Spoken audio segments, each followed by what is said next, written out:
এশিয়ার গণ্ডি জয় করে বিশ্বকাপ খেলার স্বপ্ন নারী ফুটবলারদের। বাফুফে দিয়েছে সর্বোচ্চ সহযোগিতার আশ্বাস। এশিয়ান কাপ বাছাইয়ের সফল মিশন শেষে রাতে দেশে ফিরেছে বাংলাদেশ দল। বিমানবন্দরের আনুষ্ঠানিকতা শেষে মধ্যরাতে হাতিরঝিলে আফ্রিদা, ঋতুপর্ণা, মনিকা চাকমাদের দেয়া হয়েছে সংবর্ধনা। যদিও আড়ম্বর আয়োজনে ফুটবলারদের জন্য ছিল না চমক।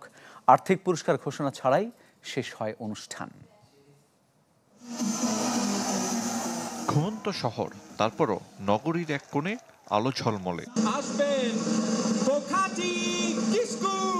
ইতিহাস গড়া নারী ফুটবলারদের বরণ করে নিয়েছে ফুটবল ফেডারেশন।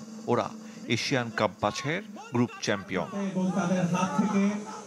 মিয়ানমার থেকে ব্যাংকক, এরপর মধ্যরাতে হাজির ঢাকায়। রাত 2:30টায় সংবর্ধনা দেওয়ার কথা থাকলেও সময় পেরোয়, গভীর রাত আরও গভীর হয়। সঙ্গী ভ্রমণ ক্লান্তি, তারপরও উচ্ছ্বাসের কমতি ছিল না চোখে মুখে। হাতিরঝিল অ্যাম্ফি থিয়েটারে ফুলেল শুভেচ্ছায় সিক্ত আফিদা, ঋতুপর্ণারা। প্রথমবার এশিয়া কাপের মূল পর্বে খেলবে, বিশ্বকাপ নিয়েও দেখছে স্বপ্ন। এসি কেনার কথা ভাবছেন? ভিসা দিচ্ছে যে কোনো এসিতে 15% নিশ্চিত ছাড়। এছাড়াও থাকছে মানি ব্যাক গ্যারান্টি নিশ্চয়তা।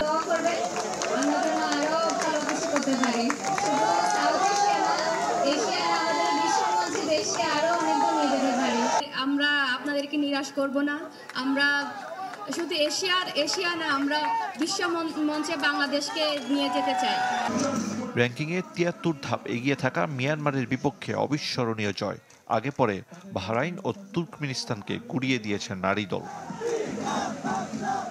মাঝরাতে বাফুফের আয়োজন নিয়েও প্রশ্ন তুলেছে অনেকে।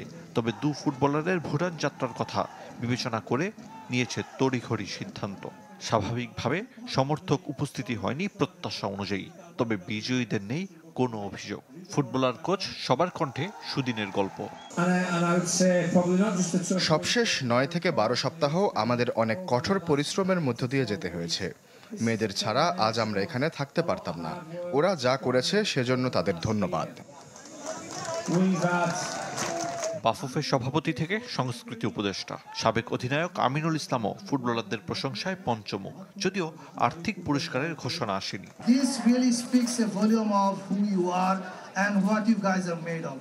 Bangladesh is proud to have you. আপনারা এগিয়ে যান, পিছনে কথা হবে না। সমস্ত সাপোর্ট, সমস্ত দোয়া এবং সমস্ত অভিজ্ঞতা কাজে লাগাবো আপনাদের সাপোর্ট দেওয়ার জন্য।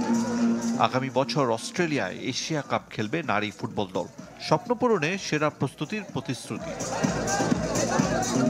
আরিফুল ইসলাম, চ্যানেল 24, ঢাকা।